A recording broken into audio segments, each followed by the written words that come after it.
Hi hello friends, welcome back to my YouTube channel. ಇವತ್ತಿನ ಬ್ಲಾಗಲ್ಲಿ chicken sambar ರೆಸಿಪಿನ ತಿಳಿಸ್ಕೊಡ್ತೀನಿ. ಸ್ಪೆಷಲಿ ನಮ್ಮಮ್ಮ ಹೇಗೆ ಮಾಡ್ತಾರೆ ನೋಡೋಣ ಬನ್ನಿ. ಅಮ್ಮ ಆಲ್ರೆಡಿ ಚಿಕನ್ನ ತೊಳೆದು ಎತ್ತಿಟ್ಟಿದ್ದಾರೆ. ಇವಾಗ ಒಂದು ಕುಕ್ಕರ್ಗೆ 5 ಟೇಬಲ್ ಸ್ಪೂನ್ ಎಣ್ಣೆನ ಹಾಕ್ಕೊಬೇಕು. ಎಣ್ಣೆ ಕಾದಾದ್ಮೇಲೆ 3 ಮೀಡಿಯಮ್ ಸೈಜ್ ಈರುಳ್ಳಿನ ಹಚ್ಚಿರೋದನ್ನ ಹಾಕ್ಕೊತಾ ಇದ್ದೀವಿ. ಲಾಸ್ಟ್ ಟೈಮ್ ನಾನು ನಿಮಗೆ ಹೇಳೇ ಇರಲಿಲ್ಲ, ಚಿಕನ್ನ ನಾವು ಬನ್ನಿಂಗ್ ಮಾಡಿಸ್ತೀವಿ. ಸ್ಕಿನ್ ಔಟ್ ಇಷ್ಟಪಡಲ್ಲ. ನಮ್ಮ ಮನೇಲಿ ಯಾವಾಗಲೂ ಚಿಕನ್ ತಂದರೆ ಬನ್ನಿಂಗ್ ಮಾಡಿಸ್ಕೊಂಡ್ರೆ ತೊಗೊಂಬರೋದು. ಇವಾಗ ಒಂದು ಬೆಳ್ಳುಳ್ಳಿ ಗೆಡ್ಡೆ ಹಾಕ್ಕೊಬೇಕು. ಅಂದರೆ ಒಂದು 12 ಎಸ್ಲು ಹಾಕ್ಕೊಂಡ್ರೆ ಸಾಕು. ಅದೊಂದು ಸ್ವಲ್ಪ ಫ್ರೈ ಮಾಡ್ಕೊಬೇಕು. ಅದಾದಮೇಲೆ ಒಂದು 1/4 ಟೇಬಲ್ ಸ್ಪೂನ್ ಅರಿಶಿನ ಹಾಕ್ಕೊಂಡು ಫ್ರೈ ಮಾಡ್ಕೊಬೇಕು. ಅದಾದಮೇಲೆ 1 ಇಂಚಷ್ಟು ಶುಂಠಿನ ಹಾಕ್ಕೊಂಡು ಚೆನ್ನಾಗಿ ಫ್ರೈ ಮಾಡ್ಕೊಬೇಕು. ಫ್ರೈ ಮಾಡ್ಕೊಂಡಾದಮೇಲೆ 1 ಮುಷ್ಟಿಯಷ್ಟು, ನಮ್ಮ ಕೈ ಮುಷ್ಟಿಯಷ್ಟು ಕೊತ್ತಂಬರಿ ಸೊಪ್ಪು, ಅದಾದಮೇಲೆ ಪುದೀನ ಸೊಪ್ಪನ್ನ ಹಾಕ್ಕೊಂಡು ಫ್ರೈ ಮಾಡ್ಕೋಬೇಕು 1-2 ಸೆಕೆಂಡ್ ತನಕ. ಚೆನ್ನಾಗಿ ಫ್ರೈ ಮಾಡ್ಕೊಂಡಾದ್ಮೇಲೆ ಸ್ಟವ್ನ ಆಫ್ ಮಾಡಿಬಿಟ್ಟು ಇವಾಗ ಮಸಾಲ ರುಬ್ಬಕ್ಕೆ ಏನೇನು ಬೇಕು ಅಂತ ರೆಡಿ ಮಾಡ್ಕೊಂಡು ಬನ್ನಿ. ಇವಾಗ 1 ಕಪ್ಪಷ್ಟು ತೆಂಗಿನ ತುರಿನ ತೊಗೊಂಡಿದ್ದೀವಿ. ಅಂದರೆ ಅರ್ಧ ಹೋಳು ತೆಂಗಿನಕಾಯಿ ತೊಗೋಬೇಕು. ಅದಾದಮೇಲೆ ಚಕ್ಕೆ, ಲವಂಗ, ಮೆಣಸನ್ನ ಕುಟ್ಕೊಂಡಿದ್ದೀವಿ. ಚಕ್ಕೆ ಬಂದು 1 ಇಂಚು, ಲವಂಗ ಒಂದು 5-6 ತೊಗೊಬೇಕು, ಮೆಣಸು 1/4 ಟೇಬಲ್ ಸ್ಪೂನು. ಅದಾದಮೇಲೆ 1 ಟೊಮೊಟೊನ ಹಾಕ್ಕೊತಾ ಇದ್ದೀವಿ. ಅದಾದಮೇಲೆ ಮೊದಲೇ ಕುಕ್ಕರಲ್ಲಿ ಫ್ರೈ ಮಾಡ್ಕೊಂಡಿದ್ವಲ್ಲ, ಈರುಳ್ಳಿ, ಬೆಳ್ಳುಳ್ಳಿ, ಶುಂಠಿ, ಕೊತ್ತಂಬರಿ ಸೊಪ್ಪು, ಪುದೀನ, ಅದನ್ನು ಫ್ರೈ ಮಾಡ್ಕೊಂಡಿರೋದನ್ನ ಜಾರಲ್ಲಿ ಹಾಕ್ಕೊತಾ ಇದ್ದೀವಿ. ಅದಾದಮೇಲೆ 3 ಟೇಬಲ್ ಸ್ಪೂನಷ್ಟು ಮಟನ್ ಸಾಂಬಾರು ಪುಡಿನ ಹಾಕ್ಕೊತಾ ಇದ್ದೀವಿ. ಮಟನ್ ಸಾಂಬಾರು ಪುಡಿ ಇಲ್ಲ ಅಂದರೆ 2 ಟೇಬಲ್ ಸ್ಪೂನ್ ಧನಿಯಾ ಪೌಡ್ರ್ ಹಾಕ್ಕೊಬೇಕು.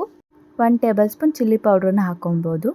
ಇಲ್ಲ ಅಂದವರು, ಮಟನ್ ಸಾಂಬಾರು ಪುಡಿ ಇದೆ ಅಂದವರು 3 ಟೇಬಲ್ ಸ್ಪೂನ್ ಹಾಕ್ಕೊಬೇಕು. ಇವಾಗ ರುಬ್ಕೊತಾ ಇದ್ದೀವಿ. ರುಬ್ಕೊಂಡಾದ್ಮೇಲೆ ಈ ಥರ ಕನ್ಸಿಸ್ಟೆನ್ಸಿಯಲ್ಲಿ ಬರುತ್ತೆ. ಮಸಾಲ ರೆಡಿ ಆಯಿತು. ಇವಾಗ ಅದೇ ಕುಕ್ಕರ್ಗೆ 1-2 ಟೇಬಲ್ ಸ್ಪೂನ್ ಎಣ್ಣೆ, ಒಂದು ಮೀಡಿಯಮ್ ಸೈಜ್ ಈರುಳ್ಳಿನ ಹಚ್ಚಾಕೊಂಡಿದ್ದೀವಿ. ಗೋಲ್ಡನ್ ಬ್ರೌನ್ ಬರೋ ತನಕ ಫ್ರೈ ಮಾಡ್ಕೊಬೇಕು. ಫ್ರೈ ಮಾಡ್ಕೊಂಡಾದ್ಮೇಲೆ ಮೊದಲೇ ತೊಳೆದೆತ್ತಿಟ್ಟಿರೋ ಚಿಕನ್ನ ಹಾಕ್ಕೊತಾ ಇದ್ದೀವಿ.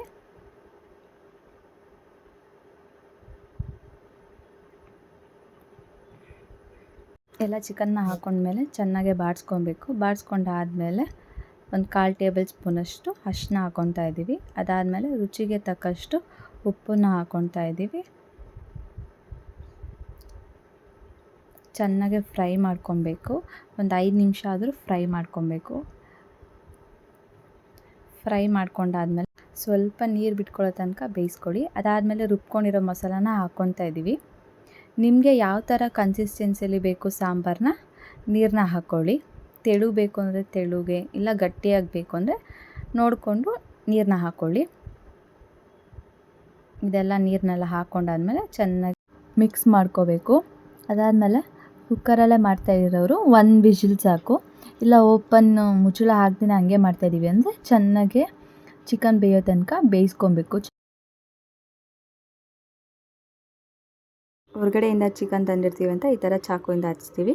ಅದಾದಮೇಲೆ ಚಿಕನ್ ಸಾಂಬಾರು ರೆಡಿ ಆಗುತ್ತೆ. ಮುದ್ದೆ ಜೊತೆಗೆ ತಿಂತಾಯಿದ್ರೆ ಅದ್ರ ಟೇಸ್ಟೇ ಬೇರೆ. ದೋಸೆಗೆ, ರೈಸ್ಗೆ, ಚಪಾತಿಗೆ ಚೆನ್ನಾಗಿರುತ್ತೆ ಚಿಕನ್ ಸಾಂಬಾರು. ನೀವು ಒಂದ್ಸಲ ಟ್ರೈ ಮಾಡಿ ಚಿಕನ್ ಸಾಂಬಾರನ್ನ. ಯಾರೆಲ್ಲ ನನ್ನ ಚಾನಲ್ನ ಸಬ್ಸ್ಕ್ರೈಬ್ ಮಾಡಿಲ್ಲ, ಪ್ಲೀಸ್ ಸಬ್ಸ್ಕ್ರೈಬ್ ಮಾಡಿ. ನನ್ನ ಚಾನಲ್ ನೇಮ್ ಬಂದು ಐಶ್ವರ್ಯ ಗೌಡ 1011. ಪ್ಲೀಸ್ ಸಪೋರ್ಟ್ ಮಾಡಿ, ಲೈಕ್ ಮಾಡಿ, ಶೇರ್ ಮಾಡಿ, ಕಮೆಂಟ್ ಮಾಡಿ. Keep watching until next blog. Thank you.